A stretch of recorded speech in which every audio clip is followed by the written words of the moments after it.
प्रणम्य शिरसा देवं गौरीपुत्रं विनायकं भक्तावासं स्मरे नित्यम् आयुः कामार्थसिद्धये। प्रथमं वक्रतुण्डं च एकदन्तं द्वितीयकं तृतीयं कृष्णपिङ्गाक्षं गजवक्त्रं चतुर्थकम् लम्बोदरं पञ्चमं च षष्ठं विकटमेव च सप्तमं विघ्नराजं च धूम्रवर्णं तथाष्टमम् नवमं बालचन्द्रं च दशमं तु विनायकम् एकादशं गणपतिं द्वादशं तु गजाननम् द्वादशैतानि नामानि त्रिसन्ध्यं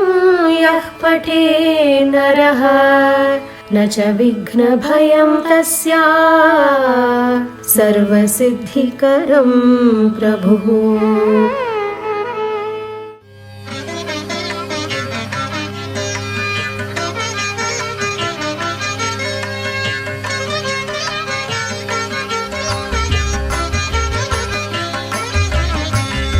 एकदन्तं महाकायं तप्तकाञ्चनसन्निभं लम्बोदरं विशालाक्षं वन्देऽहं गणनायकं मौञ्जीकृष्णाजिनधरं नागयज्ञोपवीतिनं बालेन्दुविलसन्मौलिं वन्देऽहं गणनायकम् अम्बिका हृदयानन्दं मातृभिः परिपालितं भक्तप्रियं मदोन्मत्तं वन्देऽहं गणनायकं चित्ररत्नविचित्राङ्गं चित्रमाला विभूषितं कामरूपधरं देवं वन्देऽहं गणनायकं गजवक्त्रं सुरश्रेष्ठं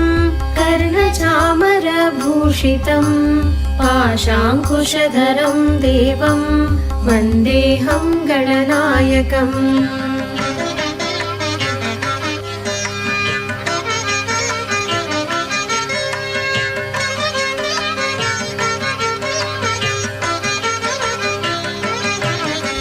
मूषकोत्तमम् आरुह्य देवासुरमहाहवे योद्धुकामं महावीर्यं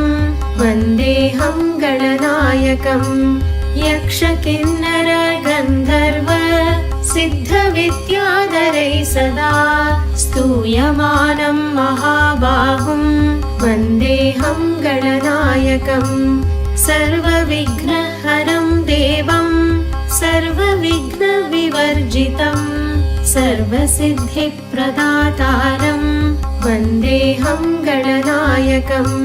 गणाष्टकम् इदं पुण्यं यः पठेत् सततं नरः सिद्ध्यन्ति सर्वकार्याणि विद्यावान् धनवान् भवेत्।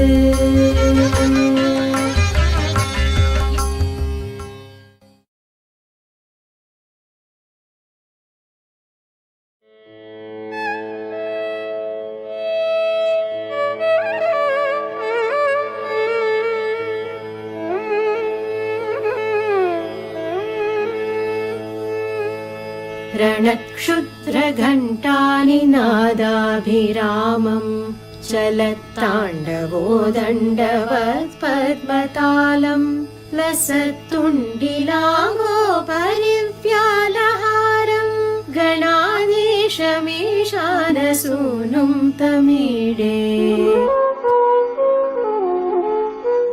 ध्वनिध्वंसवीणालयोल्लासिवक्त्रम्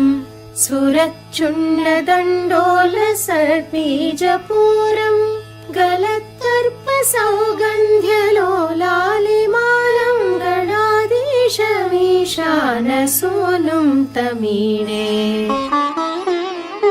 प्रकाशच्च पारक्तरत्नप्रसून प्रवाल प्रभातारुणज्योतिरेकं प्रलम्बोदरं वक्रतुण्डैकदन्तं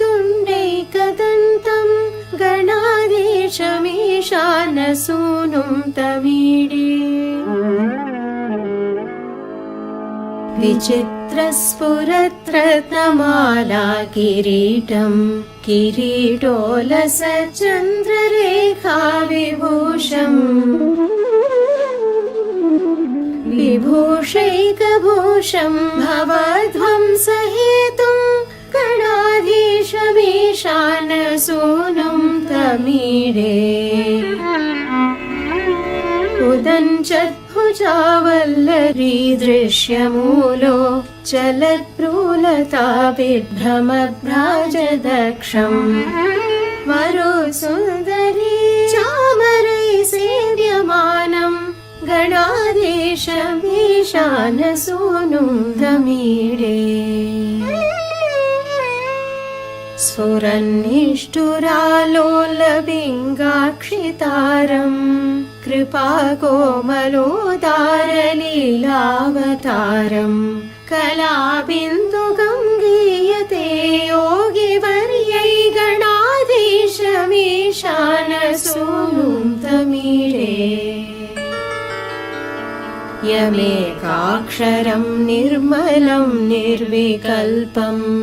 गुणातीतमानन्दमाकारशून्यं परं पारमोङ्कारमान्मायगर्भं वदन्ति प्रगल्भं पुराणं तमीडे चिदानन्दसान्द्राय शान्ताय तुभ्यं नमो विश्वकर्त्रे च हर्त्रे च तुभ्यम् नमोऽनन्तलीलाय कैवल्यभासे नमो विश्वबीज प्रसीदेश सूनो इमं सुस्तवं प्रातरुत्थाय भक्त्या पठेद्यस्तु मर्त्यो लभेत् सर्वकामान् गणेशप्रसादेन सिद्ध्यन्ति वाचो गणेशे विभौ दुर्लभं किं प्रसन्ने गणेशे विभौ दुर्लभं किं प्रसन्ने गणेशे विभौ दुर्लभं किं प्रसन्ने गणेशे विभौ दुर्लभं किं प्रसन्ने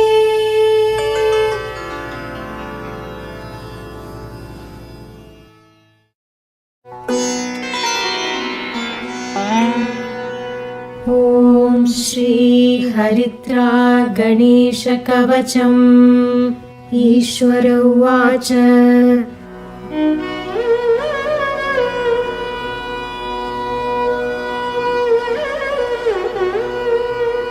शृणु वक्ष्यामि कवचं सर्वसिद्धिकरं प्रिये पठित्वा पाठयित्वा च मुच्यते सर्वसङ्कटात् अज्ञात्वा कवचं देवी गणेशस्य मनुं जपेत् सिद्धिर्न जायते तस्य कल्पकोटिशतैरपि ॐ आमोदश्च शिरः पातु प्रमोदश्च शिखोपरि सम्मोदो भ्रूयुगे पातु भ्रूमध्ये च गणाधिपः गणाक्रीडो नेत्रयुग्मं नासायां गणनायकः गणक्रीडान्वितः पातु वदने सर्वसिद्धये जिह्वायां सुमुखः पातु ग्रीवायां दुर्मुखः सदा विघ्नेशो हृदये पातु विघ्ननाथश्च वक्षसि गणानां नायकः पातु बाहुयुग्मं सदा मम विघ्नकर्ता च ह्युदरे विघ्नहर्ता च लिङ्गके गजवक्त्रः कटिदेशे एकदन्तो नितम्बके लम्बोदरः सदा पातु गुह्यदेशे ममारुणः व्यालयज्ञोपवीतिमा पातु पादयुगे सदा जापकः सर्वदा पातु जानुजङ्घे गणाधिपः हारिद्रः सर्वदा पातु सर्वाङ्गे गणनायकः य इदं प्रपठेन्नित्यं गणेशस्य महेश्वरी कवचं सर्वसिद्धाख्यं सर्वविघ्नविनाशनं सर्वसिद्धिकरं साक्षात् सर्वपापविमोचनं सर्वसम्पत्प्रदं साक्षात् सर्वदुःखविमोक्षणं सर्व आपत्प्रशमनं सर्वशत्रुक्षयङ्करम् ग्रहपीडा ज्वरारोगा ये चान्ये गुह्यकादयः पठनाधारणादेव नाशमायन्ति तत्क्षणात् धनधान्यकरं देवि कवचं सुरपूजितम् समं नास्ति महेशानि त्रैलोक्ये कवचस्य च हारिद्रस्य महादेवी विघ्नराजस्य भूतले किमन्यैरसदालापैर्यत्रायुर्व्ययतामियात् यत्रायुर्व्ययतामियात् इति विश्वसारतन्त्रे हरिद्रा गणेशकवचं सम्पूर्णम्।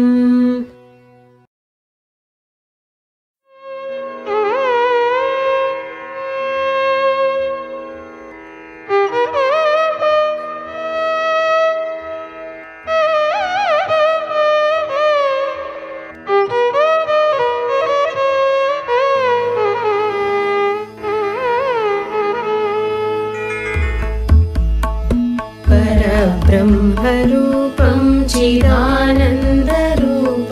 हरीशं सुरेशं गुणाब्धिं गुणेशं गुणातीतमीशं मयूरेशवन्द्यं गणेशं नतास्मो नतास्मो नतास्मः जगद्वन्द्यमेकं पराकारमेकम्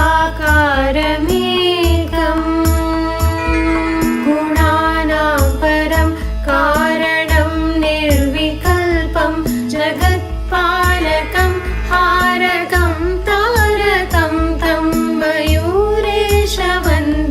नतास्मो नतास्मः महादेवसूनं महाधैर्यनाशं महापुरुषं सर्वदा विघ्ननाशं सदा भक्तपोषं परं ज्ञानकोशं मयूरेशवन्द्यं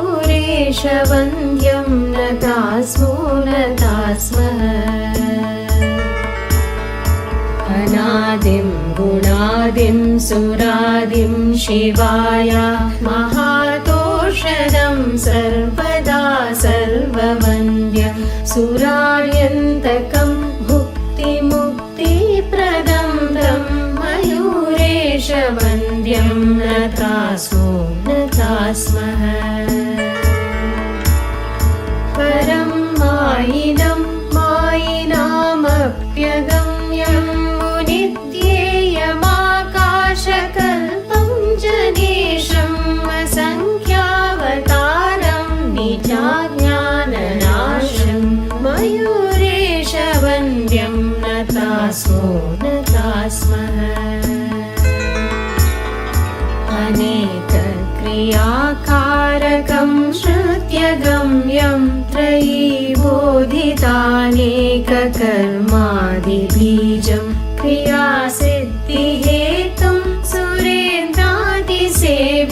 मयूरेशवन्द्यं नतास्मो नतास्मः महाकालरूपं निमेषादिरूपं कलाकल्परूपं सदा गम्यरूपं जनज्ञानहेतुं नृणां सिद्धिदं तं मयूरेशवन्द्यं नतास्मो नतास्मः महेशादिदेवैः सदा ध्येयपादं सदा रक्षकं तत्पदानामतारिम् मुदा कामरूपं कृपावारिधिं तं मयूरेशवन्द्यं